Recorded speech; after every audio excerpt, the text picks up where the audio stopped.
อ้จนท่านในบ่อน้องตอบไอ้จนเขามาได้ค่ะไอ้ใหญ่ทนไหนอยู่เด้อเพราะว่าจังสัน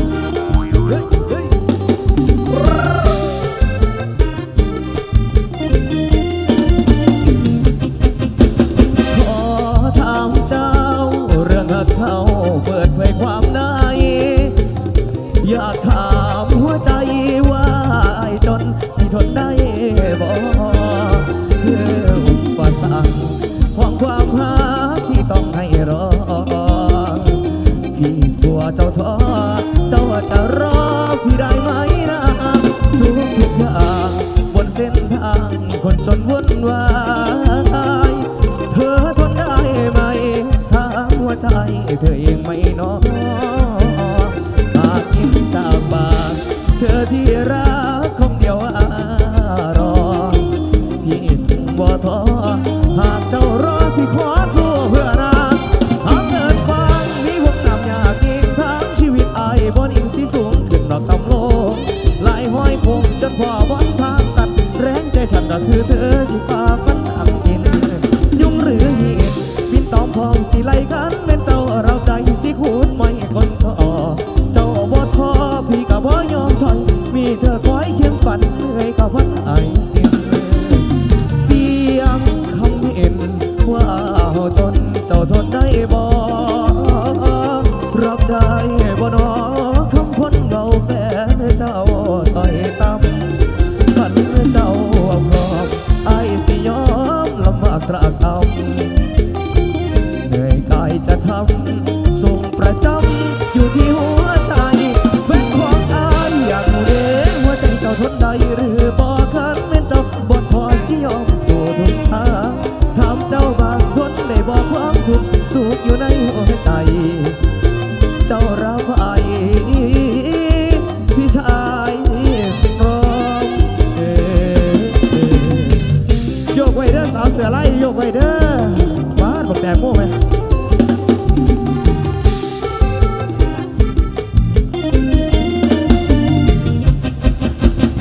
เอาช่วงนี้สาวคู่อยู่ใส่นอ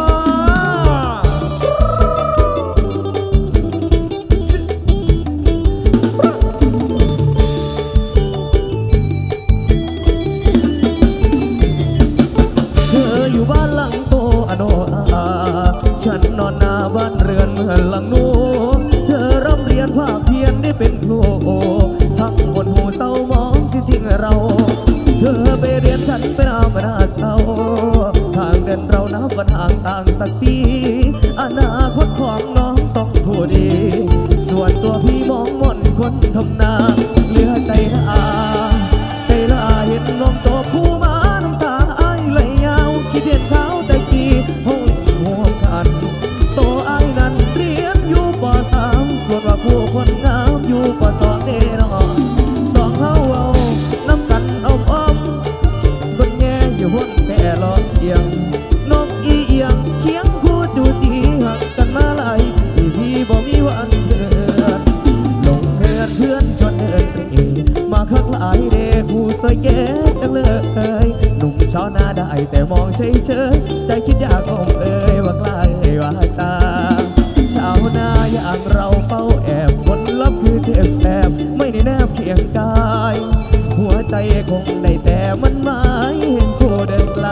ไปสอนนักเรียนยืนหลายมืออยากไปเรียนหนังสือน้องคือเก่าแนวหักบ่กล้าเว้าเฮานั้นต้องสะกดใจว่าวนแก้มจนพูดมองหาวาสนาชาวนาสีส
เมืองหลวงคุเวตประเทศไทย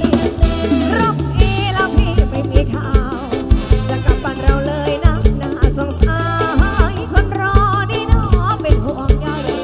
ทำไมเงียบหายไปกับโลกส่งไปนานมันหันมาแต่ปีก่อนมันก็เห็นละพี่อ่อนเพื่อนบ้านอย่างไทยหรือว่าอายถึงไม่แห้งสองครั้งทำให้จบชีวิตอย่าคิดลายน่าใจหากยังไม่ตายพี่ชายจดหมา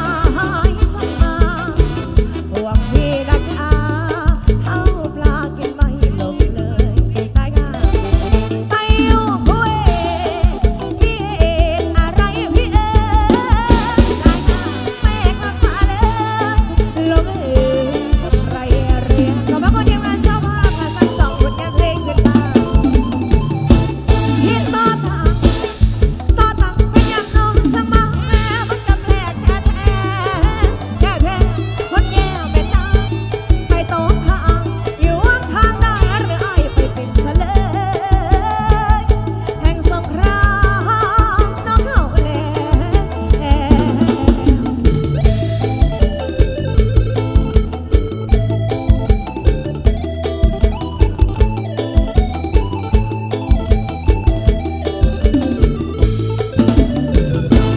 ยังไม่ตายพี่ชายจดหมายส่งมา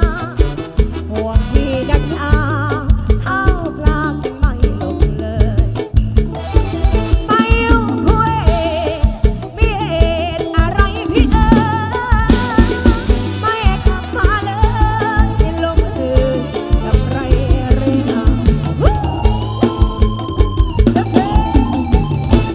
ที่ต่อต่างเป็นอย่างน้องจะมาแม่มันคำแรกแท้คนแย่เป็นนางไม่ต้องข้างอยู่ข้างได้หรือไอ้ไม่เป็นเฉลยแห่งสงครามน้องเขาแล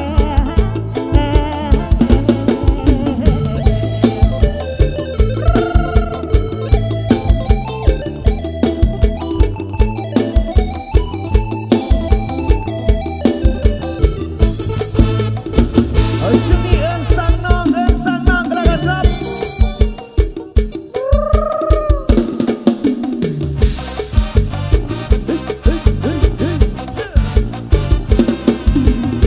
เอาเด้อผู้สาวรถแห่ฟาดเด้อเบิ่งจังฟังฟ้ากำปายทางอีสานคิดหัวตาว่าเป็นอายที่อยู่บ้านนาบ้านนี้เจ้าคือสิน้องน้ำตายามมือใดป่าห้องปวนอยู่เทิงบน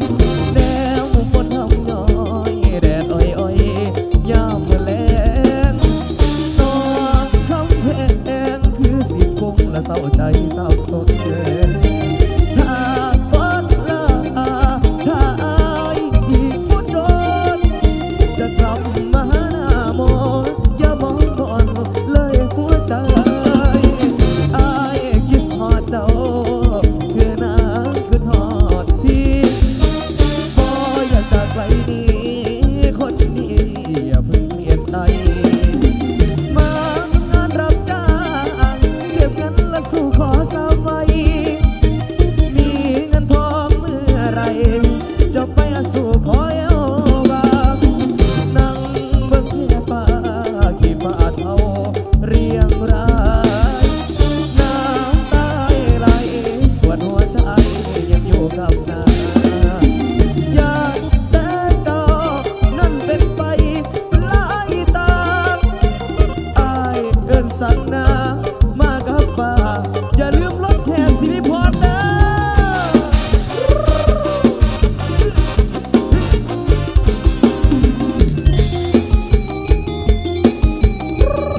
เสียงแม่ห้าง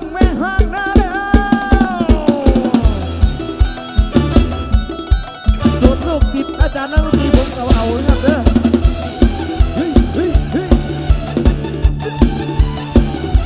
สาวใส่เอวไว้นะลืมใจจำหัวเจอไม่ห่างจากตั้งเต็มตาหล่อนนั้นอายุอาเวแล้วเคยสาวซ้อนหน้าตาท่าทางประเทศแถมมีเสน่ห์เป็นกลองเจ้าของเดิมที่เคยครอบครองก็ปล่อยให้น้องมาได้ไงกันเจ้าของคนเดิมเขาปล่อยให้น้องมาได้ไงกันจำจันละมาจับใจมองได้ละคู่ขอบอันเปิดไฟคงไล่แดกลาดน้ำไปน้ำพระบบพันไลนี่เองแม่ห้างมหาเสน่ห์ที่ก็สาวๆนักเรียนมาออกแม่ห้างยังจำการก่อสาวๆนักเรียนมอโอ้ยน้อไอ้ขึ้นต่อเจ้าจันละสาวแม่ห้างคนงามของเพลงเคยรักเคยมีแฟนแต่เต่ามันธรรมดาละเกินแล้วนักแต่เคยแปลวเคยปอนก็บอกเอาว่าละเป็นตะข้าหักหายห้ามใจไว้ก็บ่ฟังได้น้องเลยไอ้วันเสยไม่ห้ามคนไข้สบายใจที่เพียงได้ใครได้พบใจคุยว้าวสวยๆกับชมประตูหนูเลยนะอ๋อได้ยินแล้วที่เป็นแม่ห่างแต่พอได้ห่างคือกระท้อประสบการณ์จะคงมากพอตัวพี่นี่น้องก็เลยนิยมนี่แสนนิยมอยากแล้วนึกอยากลองอยากจองเป็นผู้สร้างสมแม่ห่างคือสาวตาคมเป็นหนึ่งในล้านแสดงแก้วตาถึงมีราที่ผ่านมาพอเป็นปัญหาได้เลยปัญหาพอมีปัญหายังเลยว่าสาวแม่ห้างน้ำมีน้ำดีเลียอีลีเดืออาสมประการนางดีเป็นสิ่งที่พี่ต้องการเพราะเคยถูกจ้าเคยถูกจ้าโดนไงอยู่มาไล่คนตะกะตะอ่ำสามันบ่พังจังสางมันบ่ห่างจังกะทอได้น้องพี่อยากควงชีวิตกับแม่ห้างทะเลใส่ไว้เรื่อยๆเด้อ